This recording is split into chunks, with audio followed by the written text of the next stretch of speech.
سنو، اپنے نبی کو آئیڈیل سمجھتے ہو تو سنو اس منظر کو.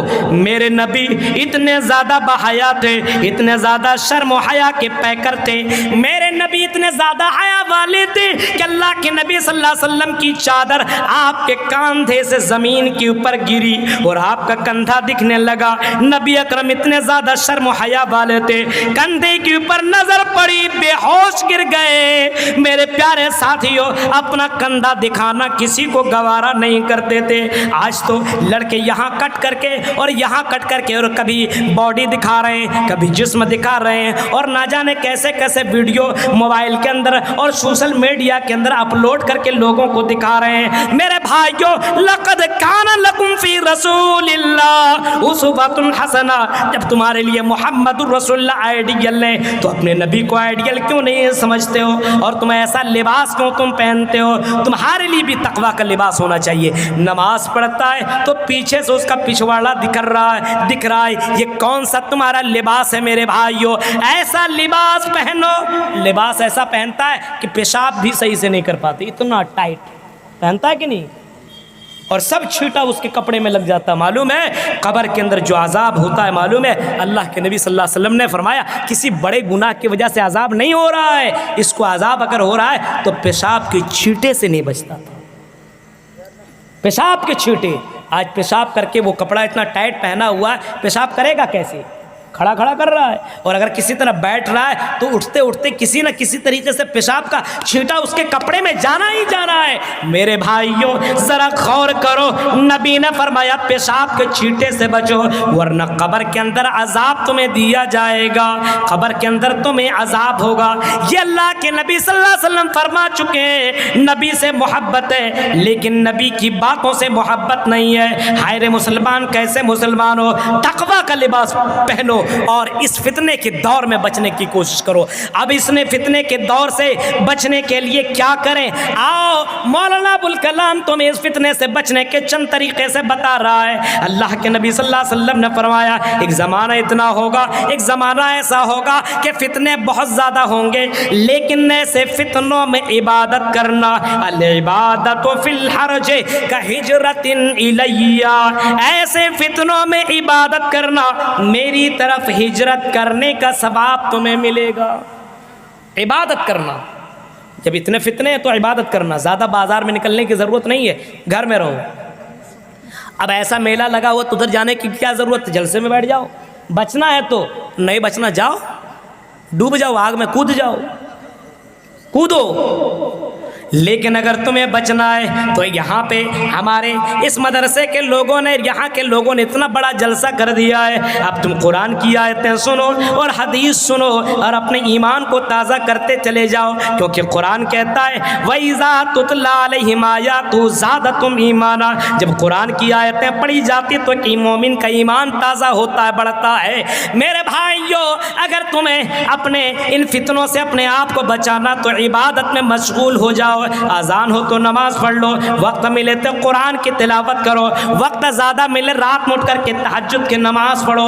اپنے وقت کو برباد کرنے کی ضرورت نہیں ہے، بیکار وقت کو خراب کرنے کی ضرورت نہیں ہے. موبائل میں لگ کر کے 4-5 گھنٹہ تم موبائل میں گیم کھیل رہے ہو، 4 گھنٹہ کرکٹ میں لگا ہوا بھی ورلڈ کپ چل رہا ہے. میرے بھائیوں، کئی نوجوان لڑکے اسی موبائل میں لگ کر کے باقاعدہ کرکٹ نماز چھوڑ کر کے بھی دیکھ رہے ہیں اور کرکٹ کے چکر میں لگے ہوئے ہیں. اللہ کے نبی فرماتے ہیں العبادت فی الحرج کہجرۃ الی، عبادت کرنا میری طرف ہجرت کرنے کا ثواب دیا جائے گا.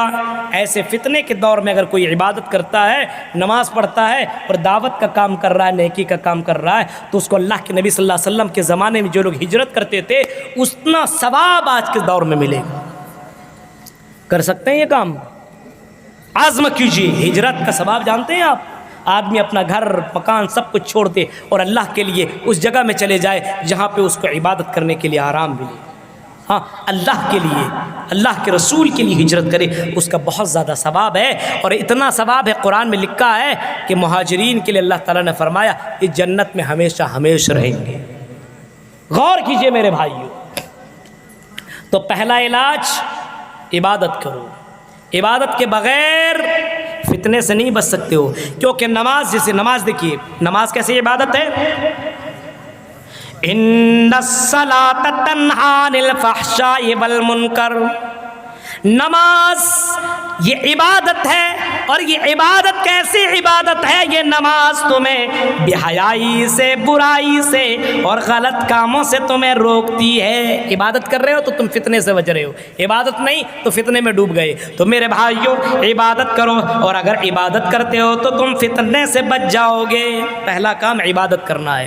اب عبادت صرف مدرسوں کے بچوں کے لیے نہیں ہے، صرف مولوی کے لیے نہیں ہے، کالج میں پڑھنے والے لڑکا اور لڑکی کے لیے بھی نماز ہے، ہاں، کھیتی باڑی کرنے والے لوگوں کے لیے بھی نماز ہے، اور اسی طریقے سے سبزی بیچنے والے کے لیے بھی نماز ہے، مچھلی مارنے والے اور مچھلی بیچنے والے کے لیے بھی نماز ہے۔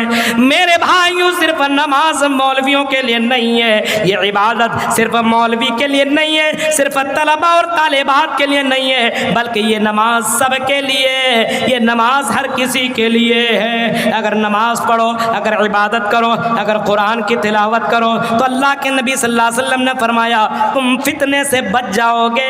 العبادت فی الحرج کحجرۃ الیہ۔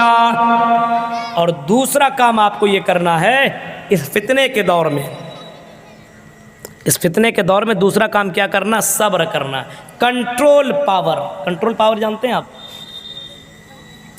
کنٹرول پاور معلوم ہے؟ روزہ لے لیجیے آپ، کنٹرول پاور صبر کا سب سے بڑی مثال روزہ ہی ہے۔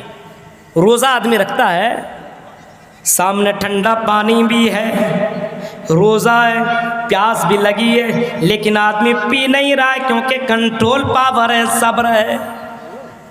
بیوی ہے، خوبصورت ہے، بڑی حسین و جمیل ہے، سامنے ہے، لیکن اپنے بیوی کو، بیوی حلال ہے لیکن روزے کی حالت میں وہ بچ رہا ہے، کیونکہ روزے کی حالت میں اس کے لیے حرام کر دی گئی ہے، وہ روزے کی حالت میں اس سے ہم بستری نہیں کر سکتا ہے۔ اب وہ صبر کر رہا ہے، کنٹرول کر رہا ہے، یہ صبر ہے، یہ کنٹرول پاور ہے۔ اگر کنٹرول پاور نہ ہو تو روزے کی حالت میں بھی بہت سے لوگ اپنے بیوی سے مل لیتے ہیں، سنا ہے نا؟ کنٹرول پاور ہونا چاہیے۔ بس اپنے سسرال گئے، بیوی کی بہن ہے سالی، آج کل تو اس کو آدھی گھر والی سمجھنے لگا، وہ زیادہ خوبصورت ہے، نظر پڑی، ہنسی مذاق چلے، ہاتھ پہ ہاتھ ملایا، باہوں پہ باہیں ڈالا، اور کنٹرول برداشت نہ ہو سکا، اور اس لڑکی کے ساتھ، اس سالی کے ساتھ، اپنی بیوی کی بہن کے ساتھ زنا کر لیا، غلط کام، کنٹرول نہیں کر پایا۔ ایک فون آیا تھا میرے پاس، مولوی صاحب ایسا ایسا مسئلہ ہو گیا، اب کیا کروں؟ میں نے کہا پہلے نہیں کیا تھا سوال، بعد میں کرتا جمر، پہلے نہیں کیا، بعد میں ہم سے سوال کرا، مولوی صاحب ایسا کر لیا، بیوی طلاق ہو گئی ہے کیا؟ اب میں نے اپنی سالی کے ساتھ میں نے ایسا کر لیا، اب کہاں کا کہنے والا تھا اور نام نہیں بتا سکتا ہوں۔ کنٹرول پاور ہے تو یہ آدمی سوچے گا یہ بیوی کی بہن ہے، یہ میرے لیے حرام ہے، اس کا ہاتھ بھی چھونا میرے لیے حرام ہے، اس سے باتیں کرنا بھی میرے لیے حرام ہے، اس سے میں کیوں باتیں کروں، اس سے میں کیوں ٹچ کروں، اس کو میں اپنے بغل میں کیوں بیٹھاؤں، اس کو میں اپنے بستر میں کیوں سلاؤں؟ اپنے آپ میں کنٹرول کرے۔ یہی کنٹرول پاور اگر آدمی کے اندر داخل ہو جائے، ایک لڑکا اور ایک لڑکی کے اندر داخل ہو جائے، تو ان بڑے بڑے فتنوں سے آدمی اپنے آپ کو بچا سکتا ہے۔ کنٹرول پاور ہونا چاہیے، کنٹرول پاور ہے نا؟ کنٹرول کیوں جائیں گے بھائی ہم میلہ ٹھیلا، معلوم ہے ادھر لڑکی ایسے ایسے پہنچی ہوئی، کیوں جائیں گے؟ نہیں جائیں گے، جاؤ۔ کنٹرول ہے ہی نہیں، کنٹرول چلا گیا، جب چلا گیا ظاہر سے بات ڈوب جائے گا نا، گیا ہے تو پھنسے گا اس میں، کیوں جا رہا ہے اس میں؟ اس وجہ سے کنٹرول پاور ہونا چاہیے۔ اللہ کے نبی صلی اللہ علیہ وسلم فرماتے ہیں ان من ورائکم زمان صبر للمتمسک فی اجر 50 شہیدا منکم، فتنوں کے دور میں جو صبر کرے گا، جو کنٹرول پاور اپنی زندگی میں لائے گا، اس کو 50 شہیدوں کا ثواب ملے گا۔ 50 شہید، یہ اتنے فتنے کا زمانہ ہے، اگر آپ نے کنٹرول کر لیا، لڑکی کے چکر میں نہیں لگے، دولت کے چکر میں نہیں لگے، حلال و حرام کی تمیز آپ کرتے رہے، ہاں اپنی ایمان کو بچا کر کے آپ نے رکھ لیا اس فتنے کے دور میں، تو 50 شہید کا ثواب۔ ایک شہید کا ثواب معلوم ہے کتنے لوگوں کو معلوم ہے یہاں پہ؟ ذرا بتائیے تو، ابھی میں پوچھ دوں گا مدرسہ کے بچے سے، چھوڑو وہ تو امتحان دیتے رہتے ہیں۔ آپ لوگ بتائیے ایک شہید کا ثواب کتنا ہے؟ نہیں معلوم؟ سب مولوی صاحب آپ ہی تو بتاؤ، کچھ نہیں معلوم۔ فرمایا کہ شہید کا ثواب اسے ملے گا، شہید کا ثواب، اور ایک نہیں دو نہیں، اجر 50 شہیدا منکم، 50 شہیدوں کا ثواب اس کو دیا جائے گا، 50 شہیدوں کا ثواب اس کو ملے گا۔ میرے بھائیوں، ایک شہید کا ثواب یہ، جیسے شہید آدمی ہوتا ہے اللہ کے راہ میں، جیسے اس کی گردن کٹتی ہے، جیسے خون زمین کے اوپر گرتا ہے، عرش والا اعلان کرتا ہے میں نے تمہارے گناہ کو میں نے معاف کر دیا ہے، میں نے تمہیں بخش دیا ہے، میں نے تمہارے گناہ کو معاف کر دیا ہے۔ زمین کے اوپر گرتے ہی اس کے گناہ معاف ہو جاتے ہیں، اور اعلان کرتا ہے کہ میں نے تمہیں عذاب قبر سے محفوظ کر لیا ہے۔ یہ دوسرا، اور تیسرا یہ، اے بندے تو میری راہ میں شہید ہو گیا ہے، اب قیامت کی اس ہولناکی سے میں تجھے بچا لیتا ہوں، اور پھر اس سے اعلان کر کے کہا جاتا ہے یہ جنت تیرے لیے کنفرم ہے۔ یعنی یہ 4-5 چیزیں اس کو بتائی جاتی ہے، اور یہ بتایا جاتا ہے کہ کل قیامت کے دن میدان محشر میں تجھے تاج پہنایا جائے گا۔ ایک شہید کا اتنا زیادہ ثواب ہے، اتنا زیادہ ثواب ہے۔ نبی نے فرمایا فتنے کے دور میں اگر کوئی آدمی اپنے آپ کو بچا لیتا ہے، اپنے آپ کے اوپر کنٹرول کر لیتا ہے، تو ایک شہید نہیں، 2 نہیں، 3 نہیں، 50 شہیدوں کا ثواب ملے گا۔